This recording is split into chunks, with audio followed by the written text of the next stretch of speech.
At the top of the show, I showed you how former Prime Minister Scott Morrison tried to explain away the bizarre decision to take on 5 portfolios and not tell anyone about it. Here's the former PM speaking on 2GB this morning. None of these powers were exercised. Had they been required to be exercised because of events that may have transpired, then of course at that time that's when I would have said that I'm using these authorities under these provisions that we'd put in place. But thankfully that wasn't necessary.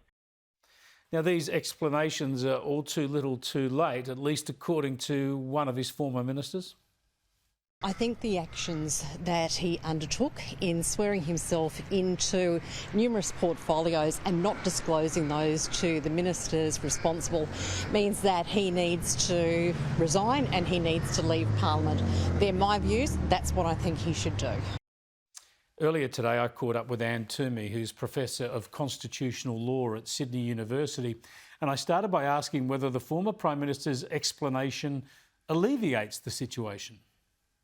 No, I don't think it does. I think it's really an insufficient explanation because firstly he says, oh, well, it was all the pandemic, ministers could be getting sick, etc. But we've got provisions for that.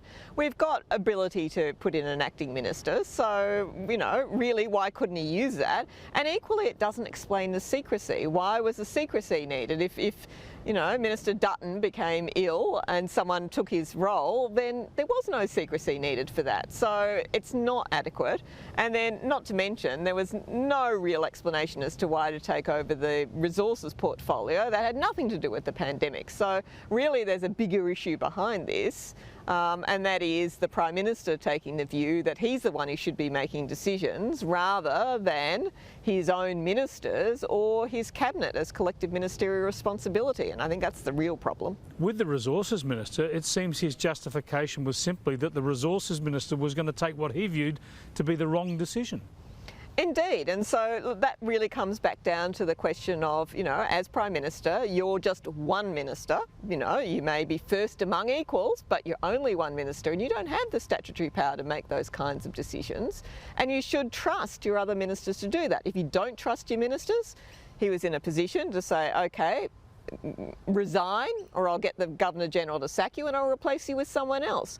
But also there's this role of Cabinet. I mean, there's this issue of collective ministerial responsibility to the people and making governmental decisions. And why wasn't it the collective wisdom of the government making overall policy rather than one particular minister, the Prime Minister, coming in and overriding one of his existing ministers? It's all very peculiar. Well, just because the minister has that power outside of Cabinet to act alone as minister doesn't mean Cabinet can't discuss it, does it? No, it doesn't. I mean, Cabinet sets the policy requirements, and even though they don't make the actual decision, because legally the decision is vested in a minister, the minister, when making that decision, has to take into account government policy in doing so, and is entitled to do so. And if the minister is unprepared to meet with Cabinet policy decisions, and the minister is obliged to resign under the system of Cabinet responsibility. And you just wonder, why isn't this whole system of responsible government being taken seriously?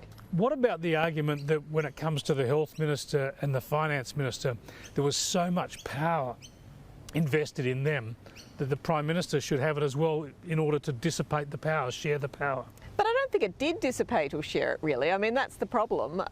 You've got one minister secretly in the background shadowing the other ministers so as to be a unilateral override.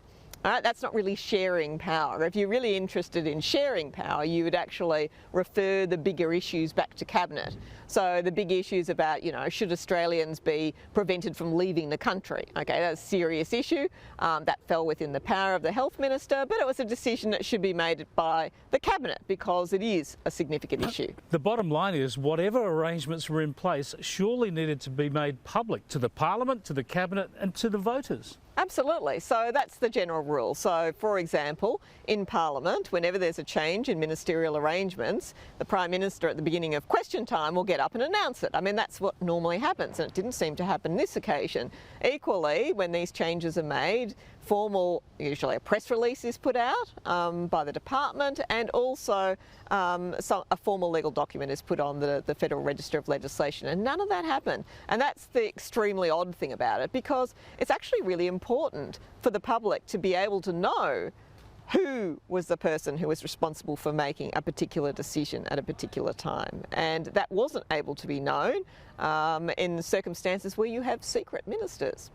So what should happen as a result of these revelations? Well, I think they do need to look into the rules they have about transparency. I mean, in the past, we've just relied on the fact that people did the right thing.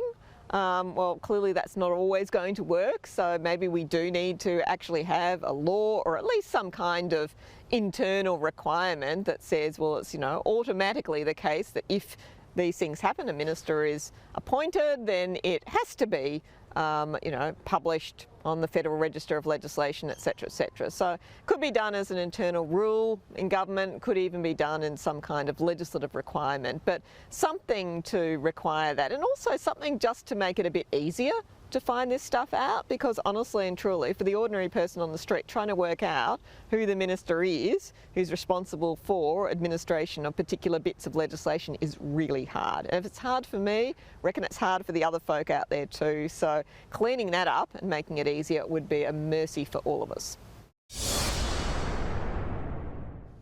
Yeah, transparency and accountability go hand in politics, don't they?